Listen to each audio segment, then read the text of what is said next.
Shabbat Shalom. Hoje nós vamos ter o nosso shiur acerca da Parashá Pekudei, que compreende Shemot Êxodo 38.21 ao capítulo 40.38. Esta Parashá é a última Parashá do livro de Shemot, Êxodo. E é interessante que o livro de Shemot começou narrando todo o sofrimento do povo de Israel escravizado pelo faraó no Egito.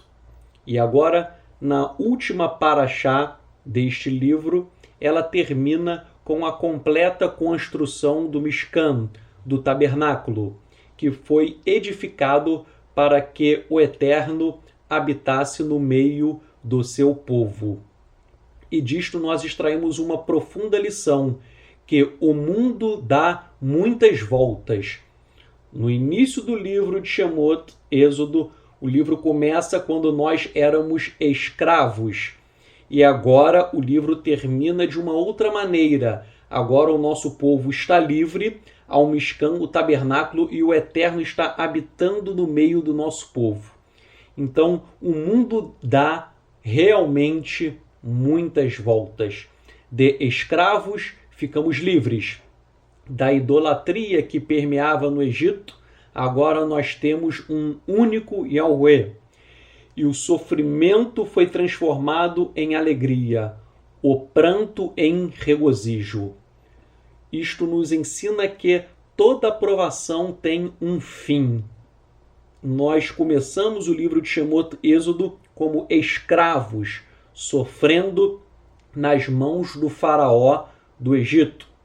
E agora nós, no final do livro de Shemot, estamos com uma profunda alegria, um regozijo, porque o Eterno está habitando no meio do nosso povo e a sua glória está emanando, tanto é que ela era vista como uma nuvem que repousava sobre o Mishkan, o tabernáculo.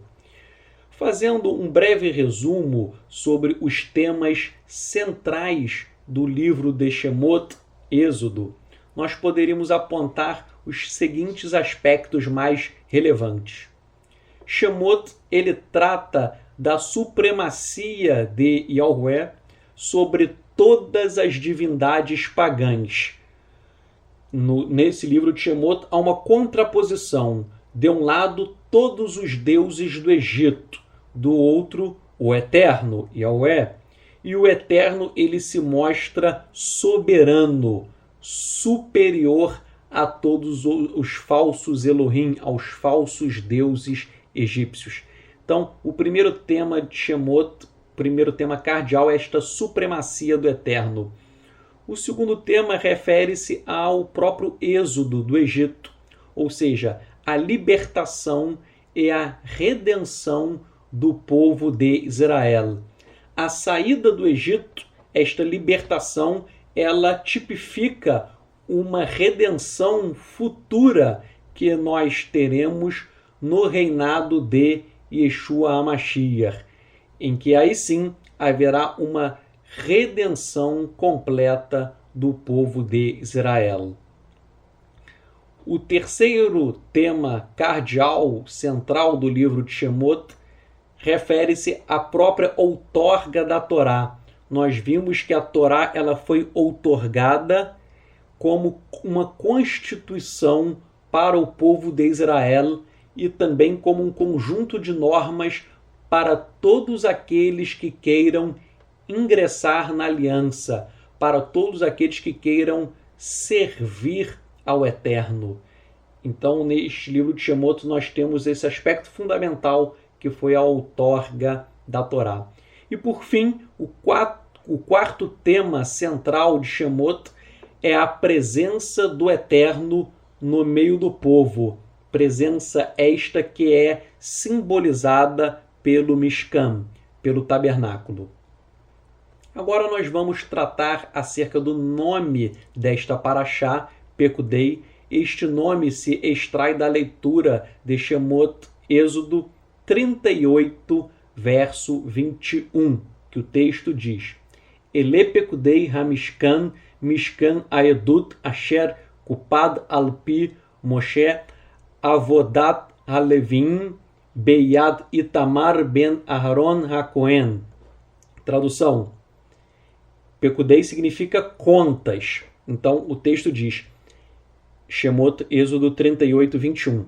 Estas são as contas, Pekudei, do tabernáculo, Mishkan, o tabernáculo do testemunho, que foram calculadas por Moshe, trabalhados pelos levitas, pela mão de Itamar, filho de Aharon, o Cohen, o sacerdote.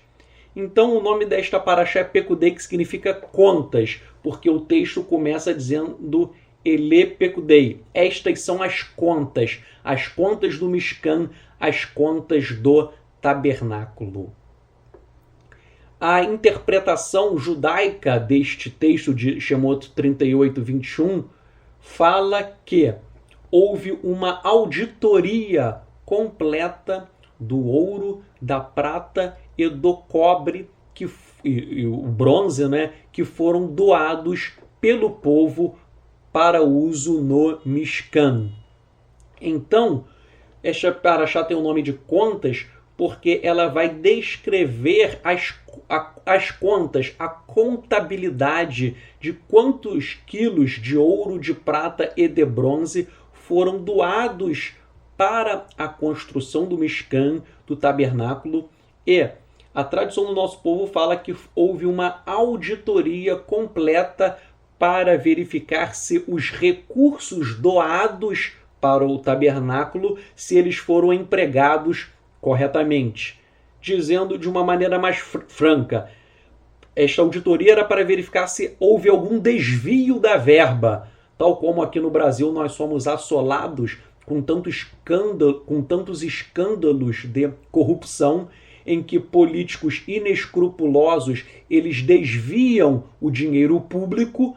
No Mishkan, o tabernáculo, houve doação de ouro, de prata e de cobre, então houve de bronze, então houve uma auditoria para verificar se o dinheiro foi aplicado ou se alguém desviou, se alguém subtraiu o dinheiro. No comentário da Torá escrito pelo rabino Shlomo Efraim, numa obra denominada Kli Yakar, ele explica que, à luz do Midrash, depois que o tabernáculo foi construído, Moisés, ele fez uma auditoria, uma contabilidade junto com Itamar e com os demais levitas, a fim de verificar se as doações tinham sido usadas corretamente e também para provar que ninguém era culpado de nenhum desfalque, de nenhum desvio de verbas. E aqui nós extraímos também uma importante lição, porque nós visualizamos aqui um serviço de auditoria. Ou seja, será que o dinheiro realmente foi empregado na construção do tabernáculo, do Mishkan, ou se houve um desvio das doações que foram feitas? Então, aqui na Torá nós vemos o princípio, a origem do princípio jurídico de que quem administra bens alheios tem o dever de prestar contas. Este é um princípio jurídico que existe em todas as nações. Isso existe aqui no Brasil. Aqui no Brasil nós temos o TCU, Tribunal de Contas da União, que ele faz uma fiscalização em relação à aplicação e à gestão da verba pública. Então vejam, a Torá ela determinou nós extraímos daí que houve uma auditoria. E isso deveria ser feito por todos aqueles que recebem dinheiro de terceiros. Infelizmente, eu não vejo isto nem no cristianismo e também eu não vejo isto no judaísmo messiânico. Tanto nas igrejas quanto em congregações messiânicas, as pessoas dão o dinheiro de dízimo, dão o dinheiro de oferta, todo aquele dinheiro é doado, mas ninguém sabe o quanto entrou ninguém sabe para onde foi o dinheiro e se houve um desvio do dinheiro. Como que nós poderíamos controlar o dinheiro? Fazendo-se o quê? O que a Torá falou, uma auditoria. Mas, infelizmente, as igrejas, os pastores recebem muito dinheiro e não prestam contas. Se eles não prestam contas, termina acontecendo o que nós já sabemos, não é? Muitos, eu não estou generalizando, obviamente, mas muitos, nem todos, muitos pastores ficam milionários. Isso acontece também no judaísmo messiânico, porque ninguém sabe quanto entrou, quanto saiu, não é? Por exemplo, eu te pergunto, se você é evangélico, não é? Ou se você é judeu messiânico, você sabe quanto ganha o seu pastor? Você sabe quanto ganha o roche da sua congregação? Você sabe quanto que de dinheiro entra, quanto que de dinheiro sai? Você tem acesso à contabilidade da igreja ou da congregação messiânica? Provavelmente a sua resposta será não. Você não sabe nada acerca do dinheiro. Tudo isto é ocultado das pessoas. Porém, na Torá, houve uma prestação de contas. E é por isso que a Torá fica descrevendo nesta paraxá a quantidade de ouro, prata e bronze. Não é? Já traduzindo, já colocando em medidas atuais, essa paraxá fala que foram arrecadados, não é? Em medidas atuais, 875 quilos de ouro, 875 quilos de ouro, 3.016 quilos de prata e 2.122 quilos de bronze. Ou seja, era muita coisa, não é? E, obviamente, para não haver um desvio, houve essa auditoria. Agora, em tempos atuais, nós vemos que, nos dias de hoje, nós vemos que as falsas religiões não fazem auditoria e não dão publicidade às suas contas, pois a religião se tornou uma indústria milionária. Eu não estou falando apenas de pastores, estou também falando de muitos líderes do judaísmo messiânico que enganam as pessoas e ganham muito dinheiro em cima de pessoas totalmente alienadas. Então, eu acho que se as pessoas dizem que seguem a Bíblia, elas deveriam aplicar a Torá, fazendo uma auditoria, abrindo as contas. Se você doa dinheiro para algum lugar, você tem o direito de saber o que estão fazendo com o seu dinheiro.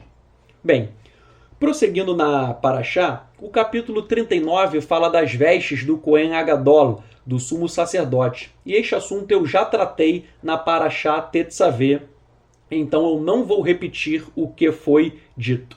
Se você perdeu esta paraxá, você pode, na internet, assistir ao vídeo da paraxá Tetzaveh, em que eu falo sobre a simbologia das vestes do Cohen Agadol, do sumo sacerdote. Vamos agora para o capítulo 40. O capítulo 40.1 diz o seguinte: o Eterno disse a Moshe, dizendo: no primeiro dia do mês você levantará o tabernáculo, Mishkan, a tenda do encontro, Ohel Moed. Então, o capítulo 40, verso 1 diz que Moshe iria levantar o tabernáculo. O judaísmo rabínico, ele interpreta literalmente esta passagem dizendo que Moisés, ele levantou literalmente o tabernáculo com as suas próprias forças. Então, para o judaísmo rabínico, aquele tabernáculo, que obviamente era muito pesado, Moshe levantou como se fosse um super-homem, ou um He-Man, ou um incrível Hulk, na nossa linguagem atual, ele com uma força tremenda, ele levantou aquilo. Por exemplo, Rashi, o comentarista do nosso povo, fala que Moshe ergueu as pesadas vigas de forma milagrosa. Ou seja, seria algo tão pesado que foi levantado por Moshe Tal como nós vemos nos filmes do Super-Homem, ele levantando coisas muito pesadas. Eu discordo desta interpretação. Moshe não agiu como Super-Homem, eu discordo de Rashi. Por sua vez, o Talmud, no Masechet Nedarim 38a, e também na obra Nahalat Yaakov, ambos afirmam que Moisés tinha 10 cúbitos de altura, ou seja, tanto o Talmud quanto Nahalat Yaakov afirmam que Moisés tinha 4 metros e 57 centímetros de altura. Então eles falam que Moisés era um gigante de quase 5 metros e por ele ser um gigante ele tinha uma força tremenda e com esta força ele ergueu o Mishkan, ele ergueu o tabernáculo sem a necessidade de um milagre. Eu também discordo desta posição. A meu ver, Shemot 40.1, quando está escrito que Moshe ele ergueu o tabernáculo, aí está no sentido de que Moshe ele armou o tabernáculo e não levantou com uma força à la Superman. Bem, então, quando o Talmud fala que Moisés tinha quase 5 metros de altura, nós percebemos como o Talmud ele chega a contrariar a Torá ao dizer que Moshe era um gigante. Ora, isto, Moshe ser um gigante, isto não é verdade. Tanto é que a Torá, se isso fosse verdade, se Moshe fosse um gigante, a Torá iria explicitamente falar que as pessoas ficavam espantadas e admiradas com o tamanho de Moshe. Mas isto nunca foi mencionado na Torá. Logo, esta informação do Talmud ela está incorreta. Aliás, eu já expliquei na paraxá passada que o Talmud ele não é inspirado. E sobre isso, que o Talmud não é inspirado, eu vou dar uma prova adicional. Qual seja, o próprio Talmud afirma que ele não é inspirado. Quem diz que o Talmud é inspirado é o judaísmo rabínico. Os rabinos dizem que o Talmud é inspirado, porém o Talmud mesmo, ele em si, ele diz que ele não é inspirado.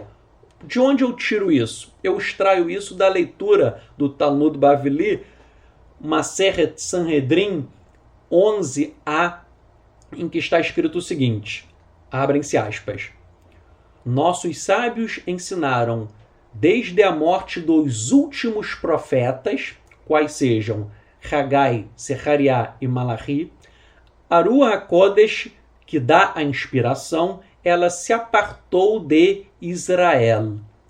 Então, o Talmud ele está dizendo que com a morte dos últimos profetas, ou seja, Hagai, Ageu, que é em português, Zechariah, Zacarias e Malaquias, com a morte de Ageu, de Zacarias e de Malaquias, diz o Talmud que a inspiração dada por Ruach HaKodesh, pelo Espírito do Eterno, ela se apartou de Israel, ela foi embora, ela acabou. Então o Talmud está dizendo que após a morte desses profetas, acabou a inspiração para receber mensagens do Eterno e redigir as Escrituras.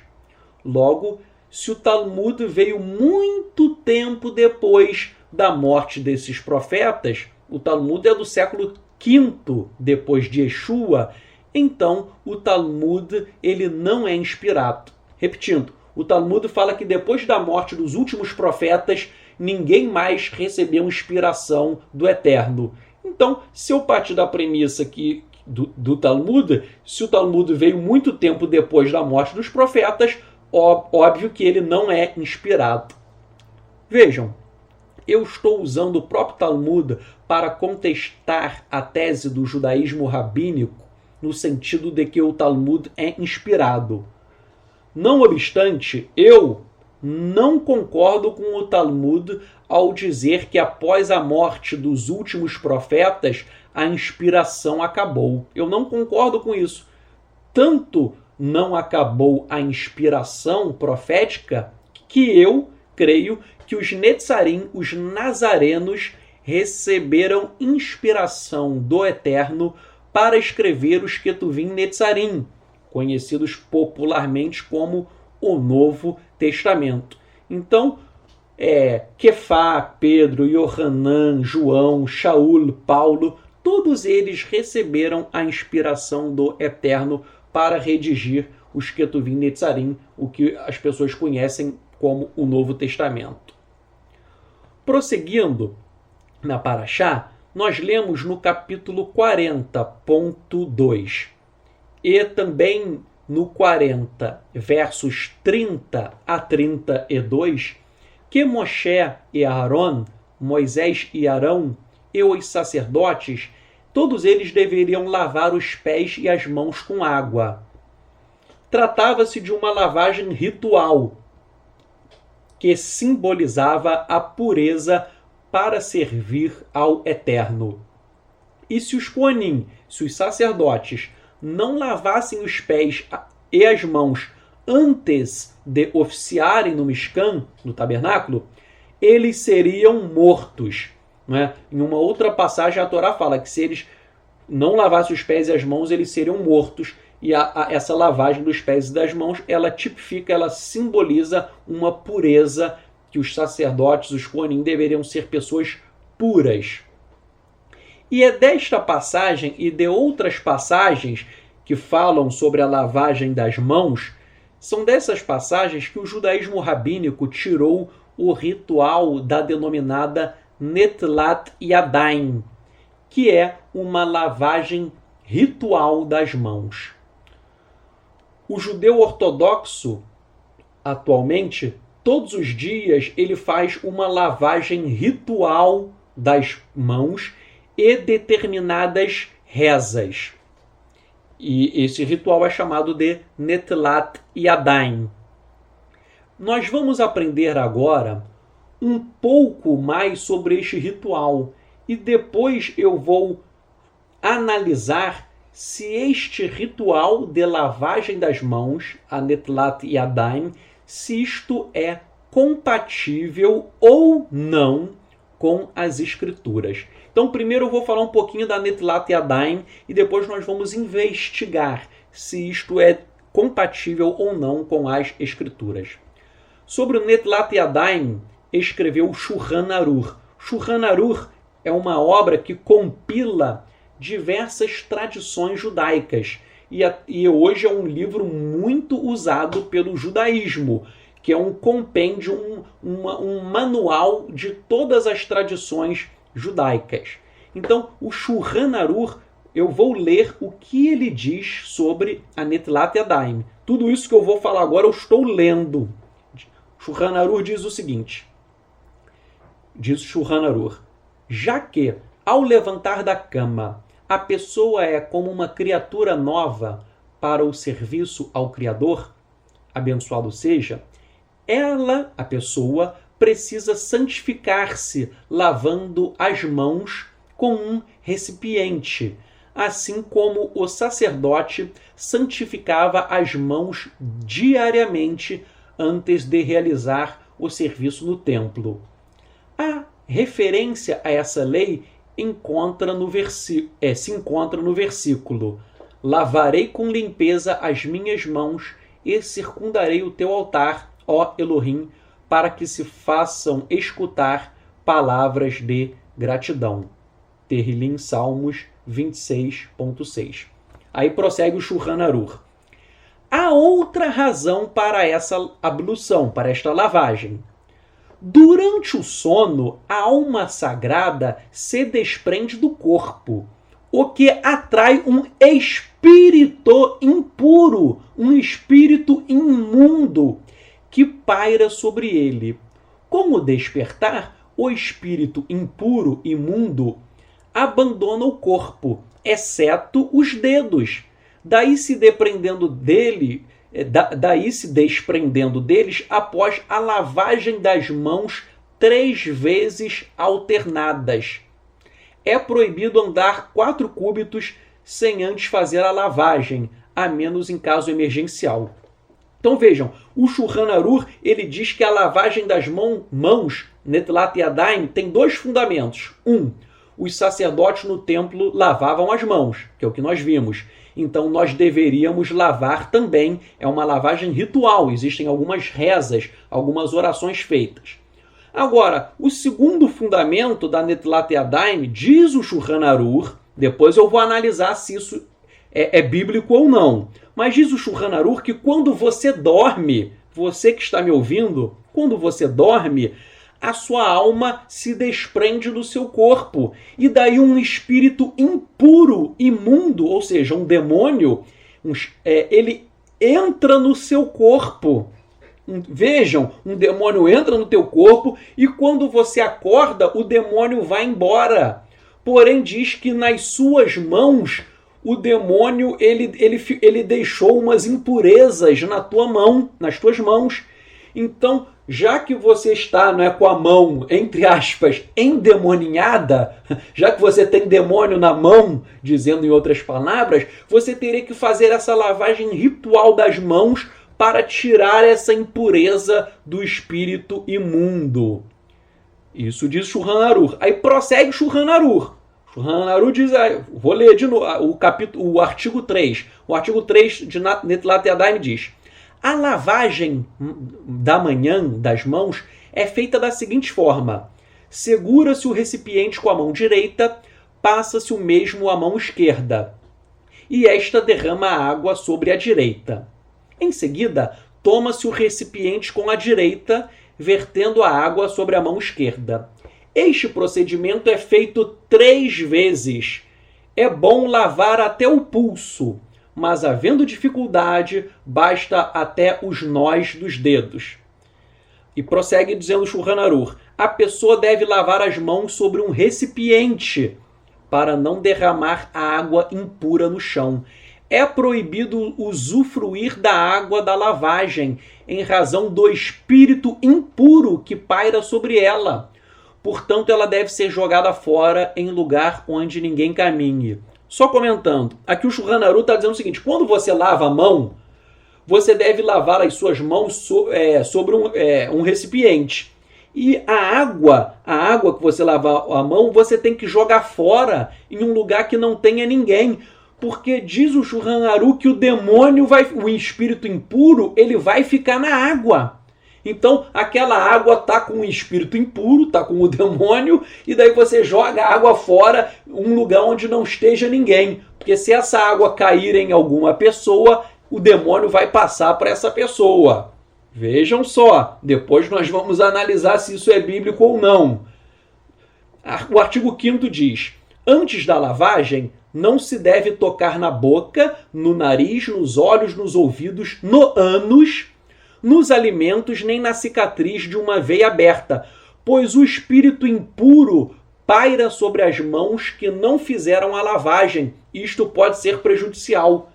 Então, o Shulchan Aruch diz o seguinte, que se você não lavou a mão, se você tocar nos olhos, o espírito vai atuar nos seus olhos. Se você tocar no nariz, o espírito vai agir no teu nariz. Se você tocar na boca, o espírito vai usar a tua boca. Então, antes de lavar as mãos, tu não pode tocar em nada. Acordou de manhã cedo? Vai lavar as mãos, porque para o demônio não passar para o resto do teu corpo.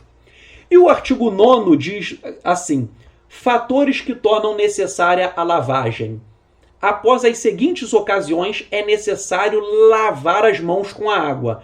Então agora o Shulchan Aruch, eu vou acabar a leitura. Shulchan Aruch, ele diz em várias ocasiões que você é obrigado a lavar as mãos. Primeiro, ao levantar da cama, você é obrigado. 2, ao sair do banheiro, tem que lavar as mãos. Vejam, não é lavar as mãos por questão de higiene, não. Por questão de higiene, com sabãozinho, com sabão todo mundo lava. Eu estou falando de uma lavagem ritual. tem todo um ritual que deve ser repetido 3 vezes. Existe uma reza que você tem que fazer, uma reza para isso. Então, segundo Shulchan Aruch, repetindo, você é obrigado a lavar as mãos. 1, ao levantar da cama. 2, ao sair do banheiro. 3, na casa de banho. 4, ao cortar a unha. 5, ao cortar o cabelo. 6, ao descalçar os sapatos. 7, ao ter relações sexuais. 8, ao tocar em um piolho. 9, ao estender uma roupa piolenta. 10, ao coçar a cabeça. 11, ao tocar em partes de corpo que costumam permanecer cobertas. 12, ao sair do cemitério. 13, ao acompanhar um funeral. E, por fim, ao tirar sangue. Então, em todas essas ocasiões, tocou em piolho, foi ao banheiro, teve relações sexuais, foi num funeral, tudo isso, cortou o cabelo, cortou a unha, descalçou os sapatos, tudo isso te leva à obrigação de fazer a lavagem ritual das mãos, segundo Shulchan Aruch. Agora eu faço a pergunta, tudo isto que eu falei está ou não está de acordo com as escrituras? O judaísmo rabínico diz que sim. Porém, na minha opinião, isto é totalmente incompatível com as escrituras. E eu vou dar os meus motivos. Primeiramente, 1. A lavagem ritual das mãos, Netilat Yadayim, ela foi ordenada apenas para os sacerdotes que oficiavam no tabernáculo e posteriormente no templo. Só os sacerdotes, os Kohanim, que oficiavam no tabernáculo, no Mishkan e no templo do Beit HaMikdash, só eles tinham essa obrigação. Isto era uma lei apenas para os sacerdotes e para ser aplicada somente no templo e no tabernáculo. Ou seja, esta lei não é para nós. Por quê? 1. Nós não somos sacerdotes. 2. Não existe mais o templo. Então, primeiro motivo que eu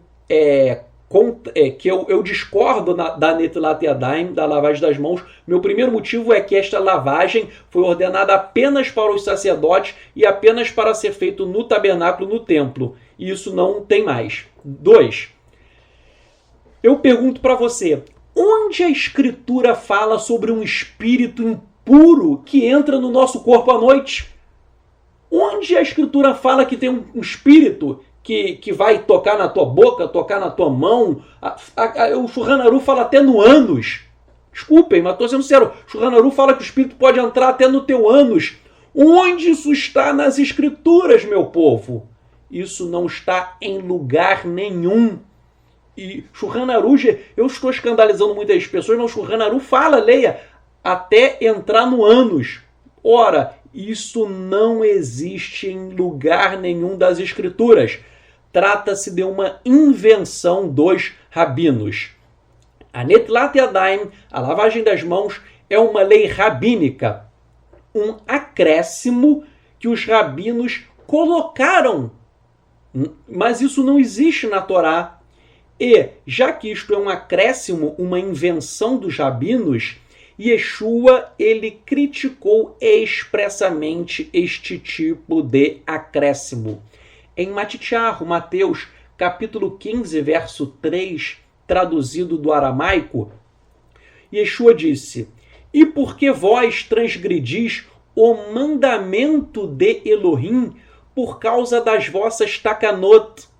Ora, em Matityahu, Mateus 15, 3, Yeshua diz, por que vocês transgridem o mandamento de Elohim por causa das suas takanot. Ora, takanot, eu expliquei na paraxá passada, takanot são leis rabínicas.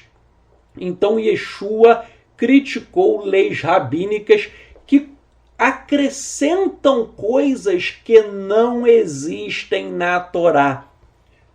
Ora, então, outro fundamento, Yeshua ele criticou as leis rabínicas que acrescentam coisas na Torá. Yeshua criticou as takanot. Além disso, Yeshua criticou expressamente a Netlat Yadayim. Em Yohanan Marcos, capítulo 7, os discípulos de Yeshua estavam comendo sem fazer a lavagem das mãos. Leia Marcos 7, os Talmidim, os discípulos de Yeshua, há uma narrativa que eles estavam comendo sem lavar as mãos, sem fazer a Netilat Yadayim. E os perushim, os fariseus, eles questionam Yeshua, perguntando: Yeshua, por que os seus discípulos eles não fazem a Netilat Yadayim? E daí Yeshua respondeu. Vou ler agora, traduzido do aramaico, Marcos, capítulo 7, verso 8. Vejam a resposta de Yeshua. Yeshua disse: vocês deixam a mitzvah, vocês deixam o mandamento de Elohim e vocês se apegam à tradição dos homens. Yeshua disse: vocês sabem rejeitar o mandamento de Elohim para guardarem a sua tradição. Neste texto, Yeshua fala que a Netilat Yadayim era uma tradição que violava o mandamento do Eterno. Então, Marcos capítulo 7, verso 8, Yeshua do aramaico, Yeshua fala expressamente com todas as letras que a Netilat Yadayim era uma tradição que viola o mandamento do Eterno. Por sua vez, em Mattiahu, Mateus capítulo 15, verso 20, disse Yeshua: comer sem realizar a Netilat Yadayim não torna ninguém impuro. Então, mais uma vez, Yeshua falou que se alguém comer sem lavar as mãos, sem realizar a Netilat Yadayim, isto não torna ninguém impuro. Conclusão: ao se ler todo o capítulo 15 de Mattiahu, Mateus, e todo o capítulo 7 de Yohanan, de Marcos, fica evidente que Yeshua combateu a tradição da Netilat Yadayim. E o pior de tudo, gente, o pior de tudo é que muitos judeus messiânicos, muitas pessoas que dizem que servem Yeshua, costumam fazer a lavagem ritual das mãos. Mas esta lavagem ela foi combatida por Yeshua. Isso daí não é especulação minha. Há um mês atrás, mais ou menos, eu recebi um e-mail de um rapaz que ele diz que é discípulo de Yeshua, e ele escreveu todo um manual de como fazer a Netilat Yadayim. Ele escreveu um manual da Netilat Yadayim em hebraico e em português, e depois ele me mandou. E ele falou: e aí, Tzadok Ben-Derer, você gostou do meu manual? Ele estava achando o manual o máximo. Eu falei para ele, eu respondi no e-mail, falei: meu filho, Yeshua criticou a Netilat Yadayim. Como que você vai criar um manual e distribuir isto na tua congregação? Então eu o exortei. E eu acho que ele ficou chateado comigo, porque ele nunca mais me respondeu e sumiu.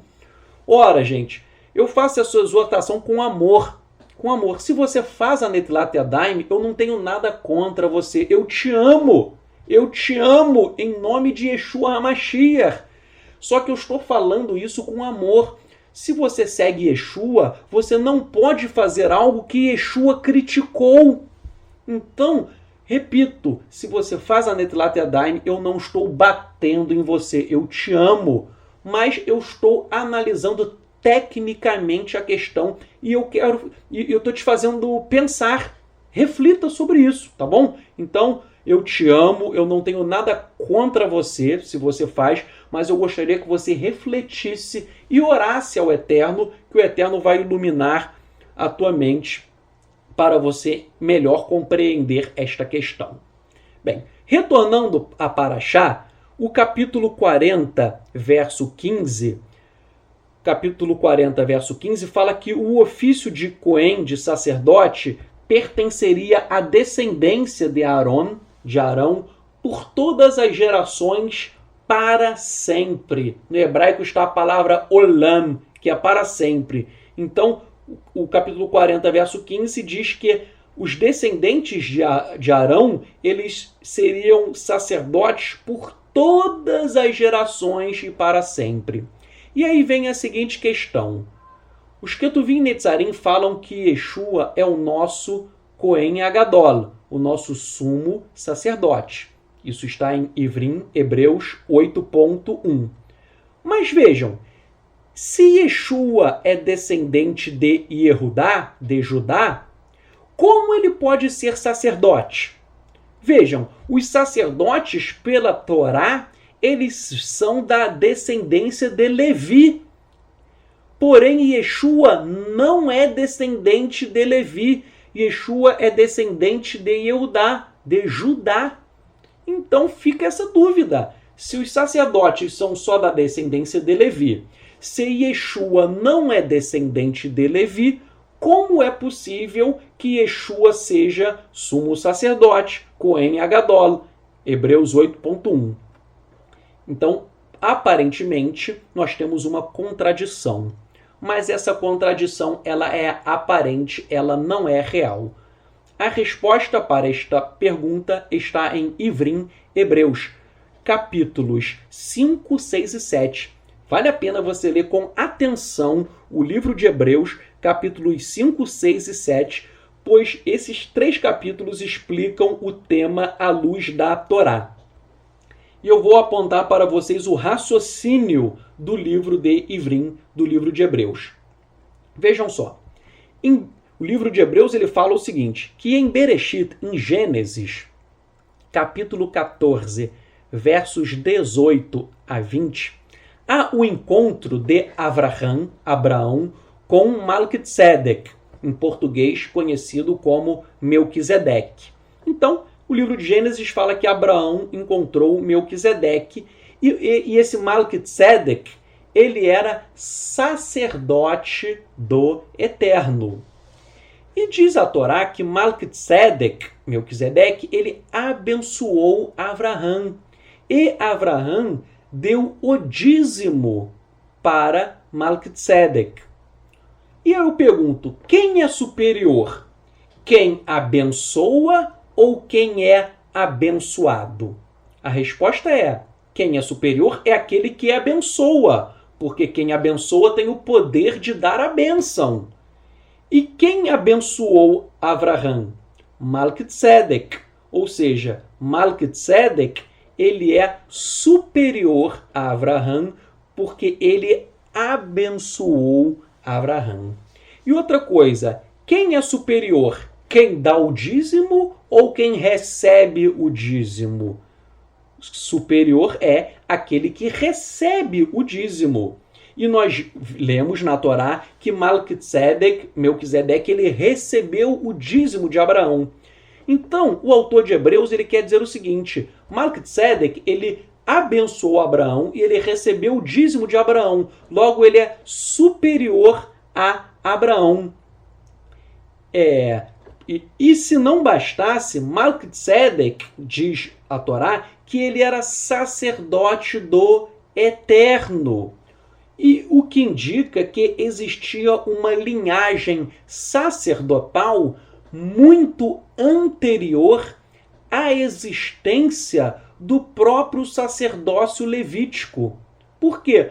Pois Levi nem tinha nascido à época. Vejam, Abraão ele foi abençoado por Malquitzedek, mas Levi ele não existia. Por quê? Abraão, nós sabemos que ele gerou Isaac. Isaac gerou Jacó. E Jacó, dele que surgiu Levi. Então, muito antes de Levi nascer, já havia uma linhagem sacerdotal, que é a linhagem de Malquitzedek, porque a Torá diz que Malquitzedek ele era um sacerdote do Eterno. Então, nós concluímos que a linhagem sacerdotal de Malquitzedek ela é superior à linhagem de Levi. Pois, ela é anterior ao próprio Levi. 2, porque Malquitzedek abençoou Abraão o que denota a sua superioridade. Então, o autor de Hebreus, de Ivrim, fala que Yeshua ele não pertence à linhagem sacerdotal de Levi, mas sim Yeshua ele pertence à linhagem sacerdotal de Melquisedeque, que é uma linhagem superior.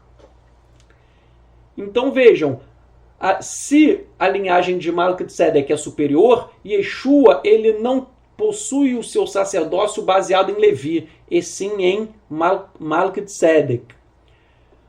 E vejam outra coisa curiosa. Para os essênios que viviam na época de Yeshua, Melquisedeque é o próprio Eterno.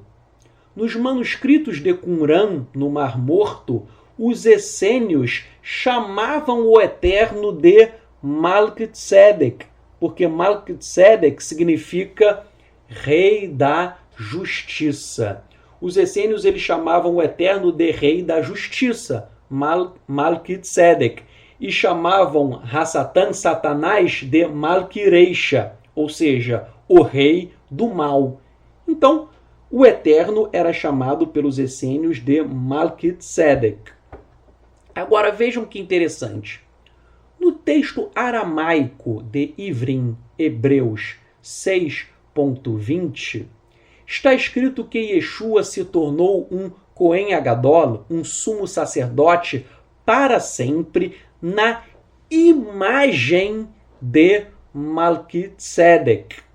Então, Hebreus 6.20 em aramaico diz que Yeshua ele se tornou um sumo sacerdote para sempre. Aí está escrito, na imagem de Melquisedeque.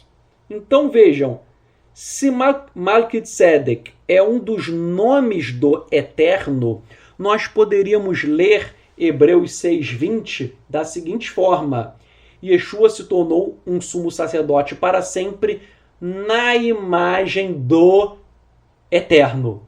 Yeshua se tornou um sumo sacerdote na imagem do Eterno, porque Melquisedeque é sinônimo de Eterno para os essênios. Então, de acordo com esse texto, Yeshua ele é um sumo sacerdote na imagem do Eterno.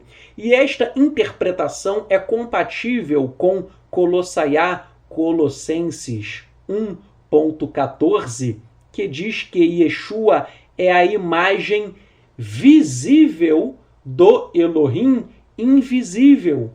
Então, Colossenses 1.14 diz que Yeshua é a imagem visível do Eterno. Yeshua é o Eterno se manifestando de uma forma visível. E, por sua vez, o texto de Ivrim, ele diz que Yeshua é a imagem de Melquisedeque. Melquisedeque é o Eterno, então Yeshua é a imagem do Eterno. E observem, Ivrim, Hebreus 7.8, fala que Melquisedeque ainda está vivo. Mas como Melquisedeque ainda está vivo se ele viveu na época de Abraão? Parece que os essênios eles estavam certos ao falar que Melquisedeque é o Eterno. Ou seja, Melquisedeque ele está vivo porque o Eterno vive. Tanto é que Hebreus 7.3, em aramaico, afirma que Melquisedeque não tem princípio e também não tem fim. Ora, somente o Eterno não tem princípio e nem tem fim. Logo, se interpretarmos o livro de Hebreus, Ivrim, à luz dos manuscritos de Qumran, do Mar Morto, nós chegamos à conclusão que Melquisedeque é o Eterno. E o sacerdócio de Yeshua provém do próprio Eterno, já que Yeshua é uma imagem visível do Elohim invisível, segundo Colossenses 1.4. Ou seja, Yeshua é uma emanação do próprio Elohim e o sacerdócio de Yeshua ele é celestial.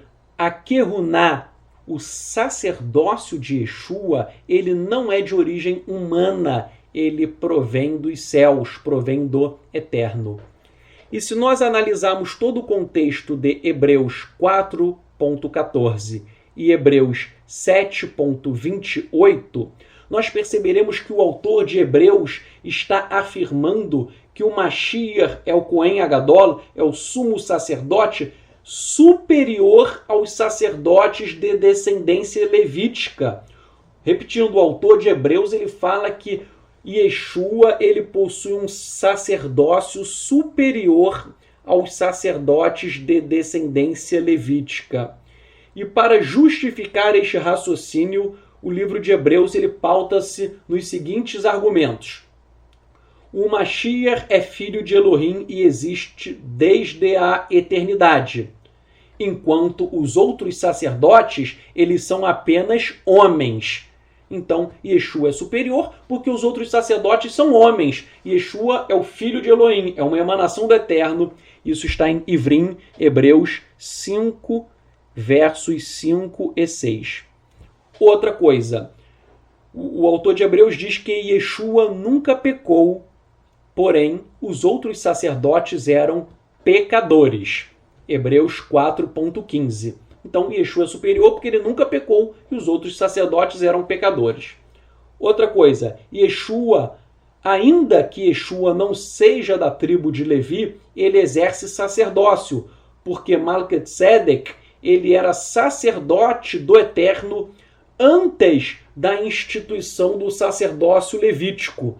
Yeshua é Cohen Agadol, é sumo sacerdote à imagem de Malquitzedek. Isso está em Hebreus, capítulo 5, versos 5 e 6, também o verso 10, e o capítulo de Hebreus, capítulo 7, versos 1 a 7.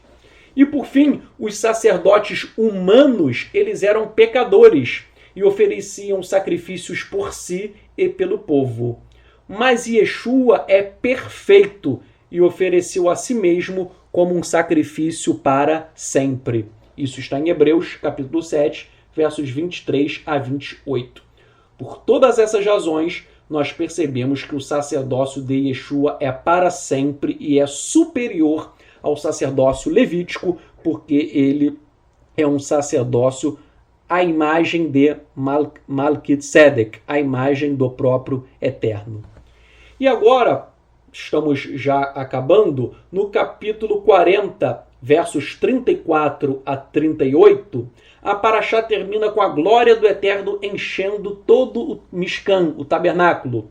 E Moshe era incapaz de entrar na tenda, pois a nuvem permanecia sobre ela. E a glória de Yahweh preenchia o Mishkan, o tabernáculo. E quando a nuvem era retirada de cima do Mishkan, então o povo de Israel poderia prosseguir a viagem no deserto. Mas se a nuvem não saísse, então o povo não poderia viajar até que a nuvem saísse. A nuvem de Yahweh estava sobre o Mishkan durante o dia, e havia fogo na nuvem durante a noite, para que todo o povo de Israel pudesse vê-la durante a sua jornada. A nuvem e a glória simbolizava a presença de Yahweh junto de seu povo. Hoje, nós não temos mais o Mishkan, o tabernáculo. Nós também não temos mais o Beit Hamikdash, o templo. Porém, nós somos Mishkan Ruach HaKodesh. Hoje, nós somos o tabernáculo do Espírito do Eterno. O Eterno habita em nós. Escreveu Paulo, que nós somos Mishkan Ruach HaKodesh. Nós somos, disse Shaul, nós somos o tabernáculo, nós somos a habitação do Espírito do Eterno. O Espírito do Eterno habita em nós, hoje e para todo o sempre. E o livro de Shemot, ele termina dando esta mensagem. A presença de Yahweh nunca irá desaparecer de nossas vidas. Vamos fazer uma tefilá, uma oração. Yahweh, Elohei, Haivrim, nós oramos a Ti, ó Pai, te agradecendo por esse Shabat, pela Tua bondade, pela Tua provisão.